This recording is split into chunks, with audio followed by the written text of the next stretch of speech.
কালিয়ার কথা শুনে আরিয়ান কালিয়ার দিকে তাকিয়ে বলল, কালিয়া, এই ব্যাপারে আমার পরিবারের যেন কেউ কিছু জানতে না পারে, না হলে ওরা শুধু শুধু অনেক চিন্তায় পড়ে যাবে। এখন আমি ফরেস্ট অফিসে যেতে চাই, ঠিক আছে? কিন্তু আপনি যে ডিউটি কাল থেকে জয়েন করতে চলেছিলেন, তাই না? হ্যাঁ, শুধু কিছুক্ষণ এই প্যালেস থেকে দূরে থাকতে চাই, সময় কাটাতে চাই।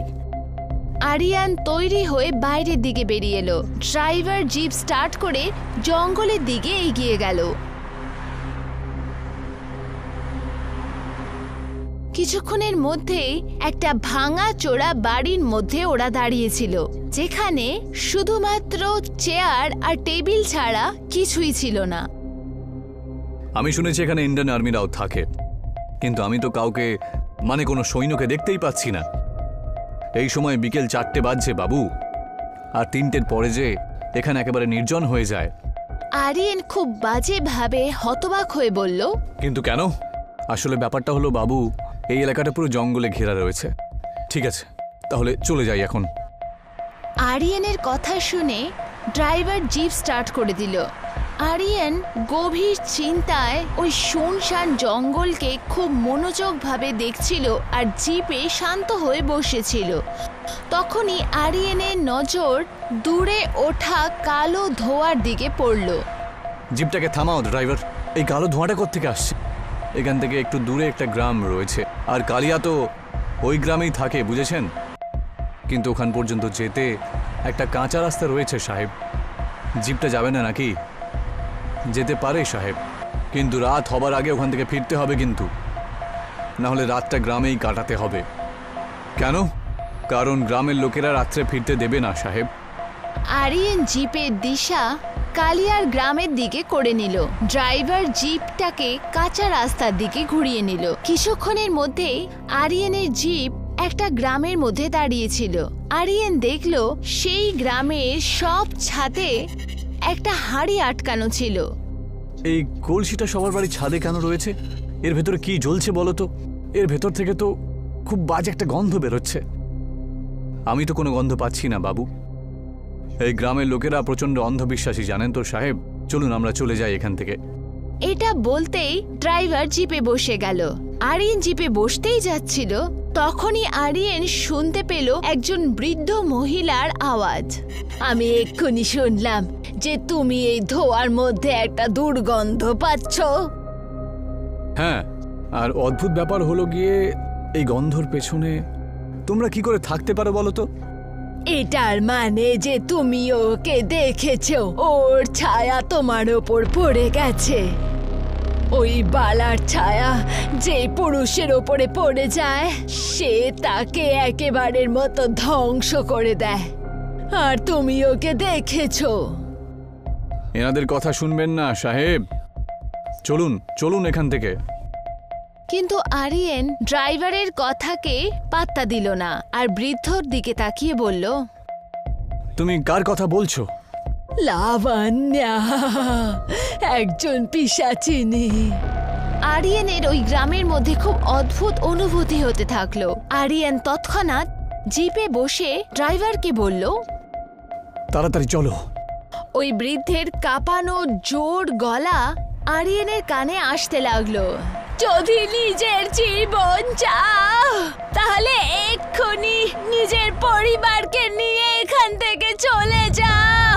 তুমি হয়তো জানো না যে প্যালেসে তুমি আছো ওটা একটা অভিশপ্ত। তোমার মতো না জানি কত ফরেস্ট অফিসার এসেছে, আমার কথা বিশ্বাস করো, ওর মধ্যে থেকে কেউ জীবন্ত ফেরত যায়নি। বিশ্বাস না হলে এখান থেকে যাওয়ার সময় ওই কবরস্থান দেখে যেও।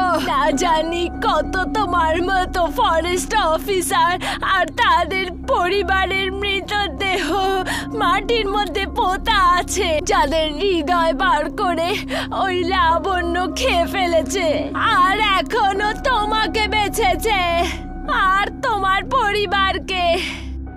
হঠাৎ করে ড্রাইভার জিপের বেগ বাড়িয়ে দিল। কিছুক্ষণ পর হঠাৎ আরিয়ানের নজর একটা খুব বড় লোহার গেটের দিকে গেল।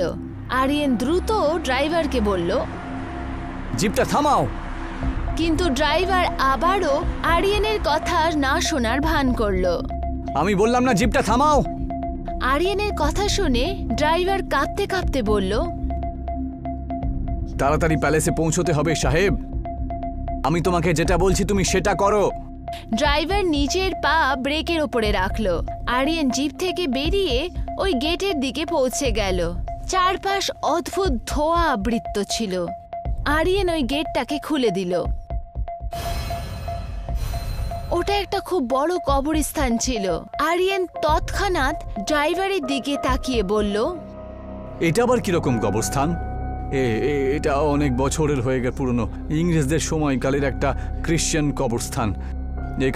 এখানে কেউ আসে না সাহেব। আপনি দেখতে পাচ্ছেন না নাকি এই জায়গাটা কত নির্জন আর অন্ধকার? কিছু নেই এখানে সাহেব। আরিয়ান ওই কবরস্থানের ভেতরে চলে গেল। বাধ্য হয়ে ড্রাইভারও আরিয়ানের পেছন পেছন গেল। তখনই হঠাৎ পেছন থেকে আরিয়ানের কানে একজন বৃদ্ধ মহিলার আওয়াজ শোনা গেল। কে বাবা তুমি? আমি একজন ফরেস্ট অফিসার।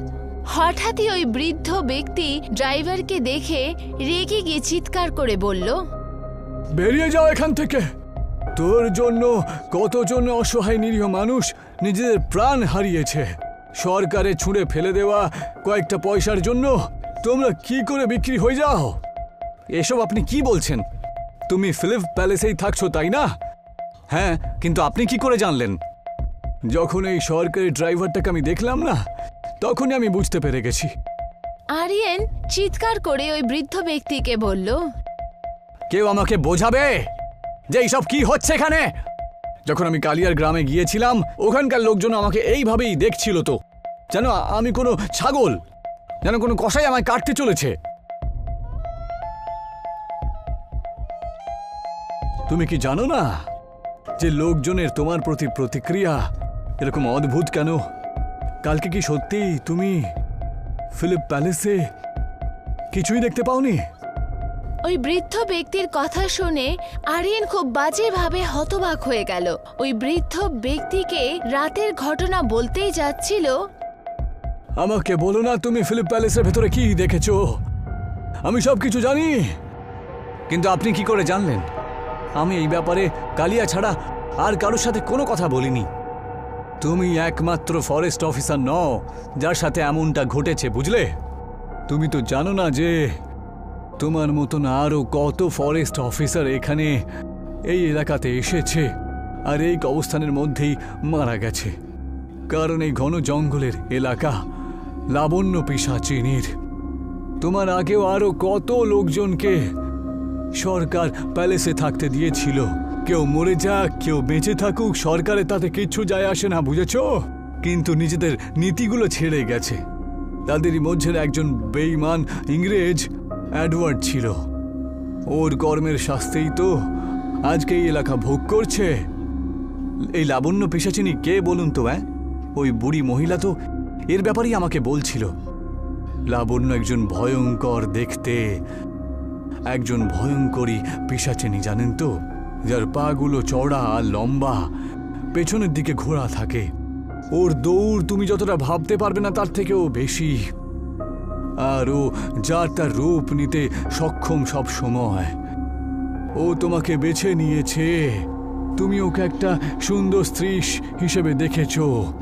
কিন্তু আমার পুরো বিশ্বাস, যখন তুমি ওকে ওর ভয়ঙ্কর মুখে দেখবে না, তখন তুমি কাউকে বলার জন্য আর বেঁচেও থাকবে না, বুঝলে?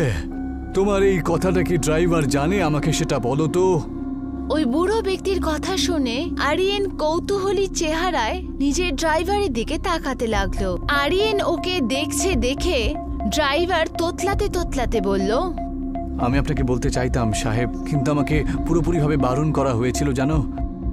এই কথাগুলো আপনাকে কখনোই না বলি। কিন্তু এই ধরনের কথা তো শুধুমাত্র গল্প আর ঘটনাতেই শুনতে পাওয়া যায়।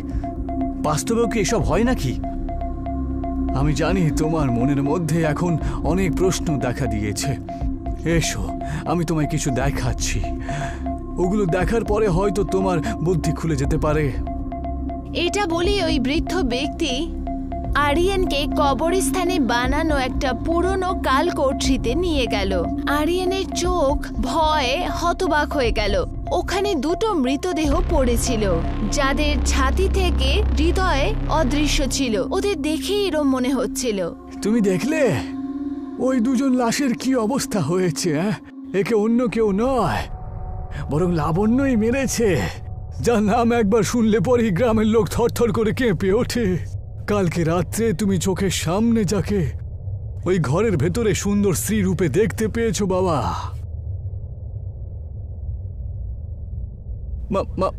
কিন্তু এই লাশগুলো দেখে তো আমার মনে হচ্ছে যে এরা মরে গেছে প্রায় অনেক বছর হয়ে গেল। এরকমটা তোমার মনে হয়, কিন্তু ব্যাপারটা হলো এরা দুজন 6 মাস আগেই ওর শিকার হয়েছে, বুঝলে? কি?